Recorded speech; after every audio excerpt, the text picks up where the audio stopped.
Yo, what's up, guys? It's D Brown with HEADZ. I'd like to welcome to another episode of HEADZ. So, this weekend we had a bunch of crazy meets, a bunch of dope meets. The major one being the New Balance Indoor Meet Invitation that's in Boston. We had the likes of Noah Lyles competing, Rye Benjamin, Grant Holloway. We had Dina Asher Smith, Julian Alfred. We had Jacia Spears. We had a bunch of just talented individuals. Messiah Russell, Charlton. We had Stark Grace. Just a bunch, or Grace Stark. We had a bunch of just talented, dope athletes that participated in the Boston meet. I just want to go over some of the dope, things that we actually saw at the meet, right? A bunch of like world lead times, a bunch of just great competition. This is probably one of the first meets that a lot of the pros are opening up at. It being like early February, late January time period, right? Collegians already started. They had a couple rust busters, but it's like the first on televised like track meet that they've had since the Olympics. So really great to see a lot of our pros out and competing, showing that they're healthy, showing that they've been training, showing that they, it's super early in the season. It also goes without saying before we get started that the World Championship this year is all the way in September, right? So a lot of these meets, is very important to assess your expectation. A lot of people aren't going to be running super fast times. A lot of people are just, having quality time trial type efforts, working on their weaknesses, right? We didn't see Julian Alfred in the 60. We saw her in the 300. Dina Asher Smith, we didn't see her in the 60. Saw her in the 300. Noah Lyles, we saw him in the 60. We saw, even Quincy Wilson, he went out there and he did his thing. So we're going to go and talk about some of these efforts one by one. Just, what impressed me, what I saw was a really good indicator in terms of the season. So first things first, man, let's talk about the high schooler Quincy Wilson, right? So last time you guys saw me talk on this particular channel, we talked about Quincy Wilson actually losing the 500 meter dash effort, right? So he lost to another high school athlete who actually broke the record on him, which was really, really impressive. Quincy Wilson looked like he just wasn't, in my personal opinion, he pushed out way too hard, got to like a really, really fast rhythm, but just maybe didn't have enough effort to come home, or maybe he was a little bit fatigued. It's still, again, early in the season. This was like mid-January when this happened. So it was very interesting to see him bounce back in this particular race. Also, it was very interesting to see, he does have an NIL deal with New Balance. He was in an official New Balance kit. He wasn't in his Bullets kit, which said a lot. I'm not sure if people noticed that he was in an official New Balance kit. And it looked like he was ready to run. He was running with the pros. I mean, this guy's like 16, 17 years old, has that Olympic gold medal. And I mean, he looks pretty good. The actual 400 meter, heat has some good competition. You had the likes of Jareem Richards. You had the likes of Will Sumner, who's coming back from an undisclosed injury. We don't know what it was, but didn't necessarily have his best race. But we know Will Sumner was someone who was kind of like Quincy Wilson, where he had, he was a high schooler going 45 outdoors, 147, I believe, outdoors as well. Has the 500 meter and 600 meter, had the 500 meter indoor world best for high schoolers, or U.S. best for high schoolers, and still currently has the 600 meter world's best. So, I mean, he was a talent in his own right. Had a phenomenal campaign. He's also NCAA national champion in the 800 meter dash for 2023. So, like I said, it was just an extremely talented field, especially Jareem Richards running 43, to get fourth place at the Olympics. But man, Quincy Wilson really took it out. He didn't take it out too aggressive like he did in the 500. But one thing about those guys who come from the strength side of the 400 meter dash, they're able to finish really well. And I was just really surprised that he was able to pass these guys on the back stretch. And they kind of let that happen. Like I said, it is early in the season, so I'm not prejudging too crazy. I'm just glad to see everyone healthy. But I mean, this boy went 45-6 on him. And, that's the advantage, I believe, in some of these NIL deals and some of these, meets when they include high schoolers. You get to go against competition that kind of is more aggressive. Excuse me. that's more aggressive than the talent that you would face in high school. There's not a lot of high schoolers that you would see to run 46 and to all converge in one spot at the same time. You know, he is still competing in Milrose, which is really interesting. So with him competing in Milrose, he's going to have even more competition. He's slated to go against Brandon, the 800-meter runner. Also, some more talents as well. So, I mean, they're looking for him to break the U.S. 600-meter record, which will be a crazy feat. I mean, it'll be really impressive. But like I said before, my personal belief for Quincy Wilson is that he's going to put on a hell of a campaign for the indoor season, because the outdoor season, you know, is basically its own separate season. And he doesn't have to peak until September, which for him, basically, that will be the beginning of his senior year. So I think, you know, they wanted him to break every single record that he can early. And who knows, he may go professional. You know, he does have the ability to still do NIL deals with New Balance without messing up his eligibility. So it should be, oh my God, excuse me. So it should be pretty interesting to see. We'll just see how that goes. But like I said, phenomenal race. He had a tremendous finish. My only thing with him, though, is that I really hope that he isn't running too many races, number one, and that, you know, he constantly goes to this gear, especially in the later part of his 400-meter dashes, where he just kind of just goes for it and he really starts to pump his arms kind of crazy. And his form isn't necessarily the best, at least from the waist up. Waist down, he looks great. I just hope that he doesn't get to this kind of pattern where they're taxing him so much and he's running all these races. We kind of saw this with the opposite with Sydney McLaughlin, where she was a young talent running these phenomenally fast times, but she was able to stretch out her career to such a, you know, a long state just because, you know, she wasn't racing all the time. So we really hope, I am glad that he's racing, but I am kind of worried of the caliber of races that he's having. So, excuse me. So I just really hope that that's something that they kind of, you know, ensure that they're taking care of him. All right. So transition alone for 400-meter runners, we had the likes of Rye Benjamin going against Vernon Norwood and Matt Bowling in the 300-meter dash for the for the New Balance Invitational. It was a really, really dope thing to see. You know, Rye Benjamin and Vernon Norwood are friends. If you haven't already, check out Rye Benjamin's and Noah Lyles and Grant Holloway's podcast. They did like a little live video before the meet, and you were able to see a little bit of discourse between Vernon Norwood and the rest of the host or whatever the case is. And it was just really good to see them talk about, you know, their 4x4 experience at the Olympics, the kind of the thought process that they were going through to get, you know, into it and stuff like that. And like I said, it was really dope to see them compete against each other. As you could tell, these guys are like 6'1" and up, 6'2" and up, and it was really hard to navigate the turns from what I could see. Ryan Benjamin looked like he wasn't even really hitting gears for real. And it just really shows his talent level. I mean, the fact this guy can pretty much, I don't want to say jog, but, you know, do a very honest effort and run 32.2. It really just shows this kind of talent level and just the professionalism that he is. I mean, even when you talk about college, I think the college number one time right now in the 300 is like 32 low, like 32.3, 32.2. And Rye Benjamin looked like he didn't really look tired for real. So it's just really dope to see. I mean, Vernon Norwood did his thing as well, 32.3. Matt Bowling got third place with a personal best of 32.8. So it's really good to see Matthew Bowling continue to progress, especially as he continues to explore the 400-meter dash. Like I said, we're deep in it. So the fact that he's, it's always good to see everyone put forward that effort. Right, so going with the other 300-meter dash, we had the likes of Julian Alfred Smith and Diener Asher Smith, and then Julian Alfred, not Smith. They're not together. Let me back up a little bit. But regardless, guys, these are training partners that happen to compete with each other. They both ran 36, which is really great. Dina Asher Smith, she ran 36.87 for a personal best. So it was really good to see. I think we saw her run a 300-meter dash last year, and she did well. I think she had some hamstring injuries early season, or hamstring issues early season last year. But it's good to see her. You know, she looked healthy. It's really interesting to see both of them run because you really see how tiny Dina Asher Smith is. But like I said, it looks like she's improving. That speed endurance is getting better.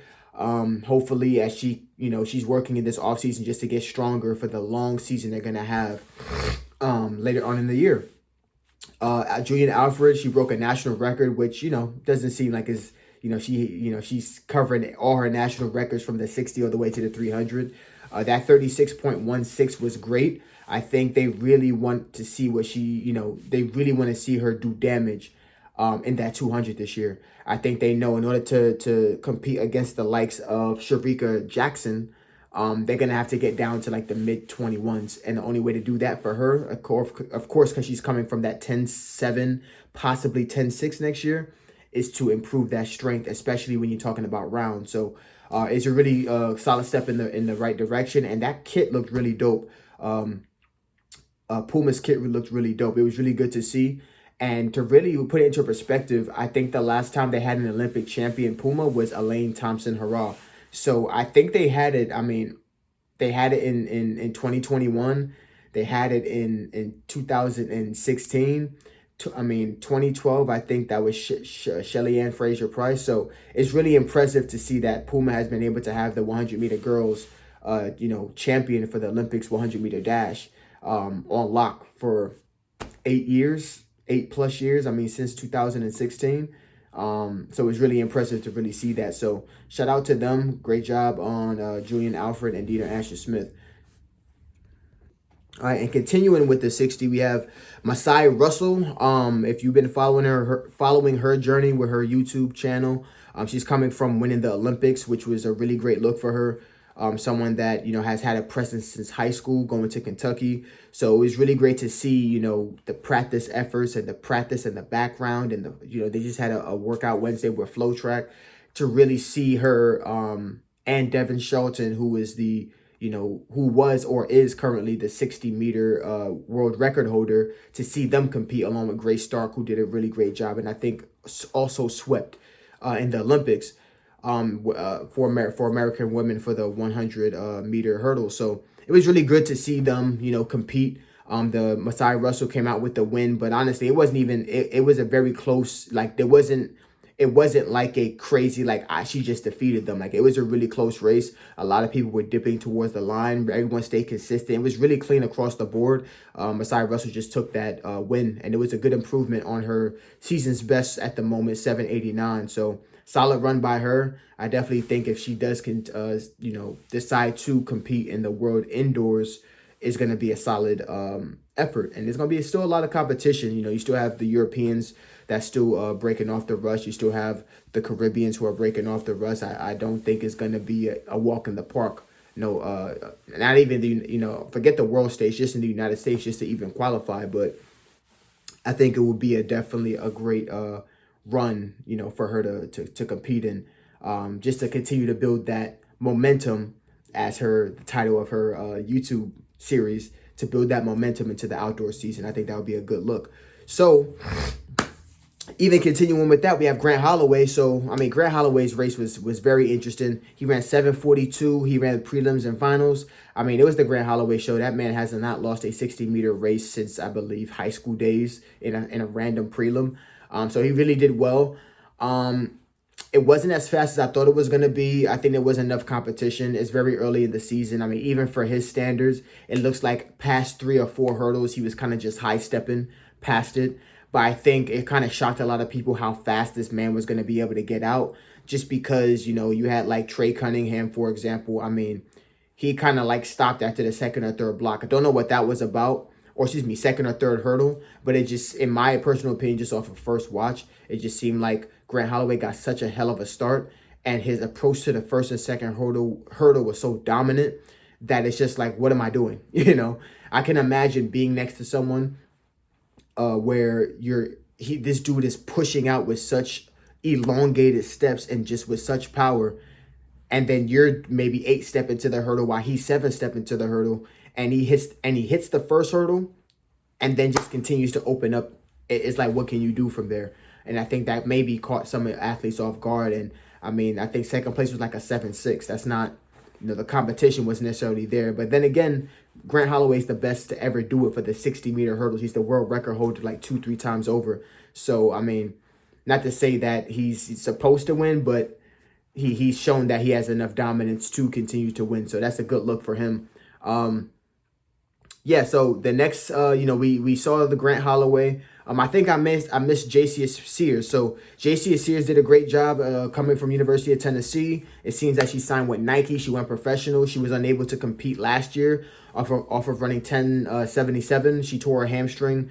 I think right before, or right after SECs. I'm not exactly sure, but she had a quality run today. Ran 7:11. Had a good amount of competition. The usual suspects. They had Destiny Smith Barnett. She did well. Broke the Liberian 60-meter record for Liberia, which was dope. You had the usual suspects. Micaiah Briscoe. She was in the mix. Celera Barnes.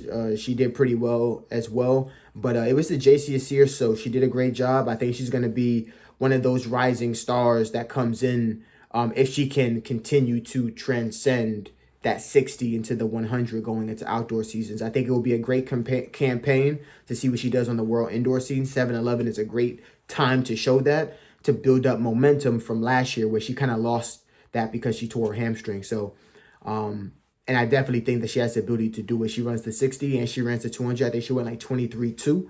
So quality effort from her. We'll see how she continues to progress. And as that we're talking about the 60, we're gonna bring it to the premier event that was for the New Balance indoor championships. We had Noah Lyles, right? Noah Lyles, he came through. He's been instrumental in promoting the race, promoting the 60, promoting the whole meet. He has brought a lot of these superstars, Rai Benjamin, Grant Holloway usually shows up, but Rai Benjamin, we really never really see him indoors. I think he's been instrumental in that, and he competed in his own event, which was the 60. Now, mind you, this was a pretty high caliber 60. It wasn't a bunch of, random usual suspects in here. I mean, this was, Olympic champions with with Marcel Jacobs. I mean, we had Terrence Jones, who was the NCAA 60-meter champion. We had Trayvon Bromell, who has probably the top 5 all time in the 60. So this was a pretty solid competition. So it was really good to see, even at indoor season, Noah Lyles really pull out that win. I mean, he ran 6:52, was not as fast as last year, but it's very early in the season. A lot of these guys are still lifting heavy. A lot of them still have a lot of stress on their legs in terms of just, it's very early in the season. If you're trying to pop a 6'4", or even like a 6'4" low or a 6'3", it's trouble because, you have to be able to hold some of this form when you actually need it the most. So it was really good to see how composed he was after 30. He was in control of some of these races around the 20-meter mark, which is unusual for him. He looks strong. He looks powerful. And there's a very good progression from last year. And he almost seems like a whole new runner. His whole race plan just completely changes. So it's really great to see. 6:52 is a solid time. So I'm really looking forward to see how he continues to progress, especially if he's going to compete in World Indoors. It looks like Ronnie Baker, who competed last week or earlier this week, maybe like Thursday or Friday. He ran 6:53, which is a good run. But Christian Coleman, he looks like he's training with his new teammate. So I say all that to say, it looks like he has a pretty clear runway in terms of Americans who can compete with him heading into the World Indoors. Only people that really look like they're in that kind of shape to compete with him, they're prepared to go 6'4", are in the NCAAs in terms of Americans, because he still has to qualify. So really good situation. Trayvon Bromell looked a little flat. He didn't look like he transitioned well past 30, like he was he didn't like he was spinning his wheels, like there was another gear there. So it made me think that he was maybe being a little bit precautious and just making sure he made it through the meet, which was cool. 6:63 wasn't a bad run. He ran 6:62 like last week or 2 weeks ago. So hopefully he can learn from this and continue to progress. So like I said, guys, pretty dope meet. I thoroughly enjoyed the meet. I only was able to watch a couple clips and stuff like that. But the clips I did see were really cool. There were a lot of great distance events. I didn't get to see it all. I saw the Joey Howie race where he ran really well, 3:33 for the 1500. I saw the 800. I saw, just a couple clips here and there, a couple of results, but, definitely great job to all the athletes. Hopefully this is a great start off to your season. And guys, this is D Brown with Trackers. I want to thank you guys for watching. I'll see y'all on the next one. Peace.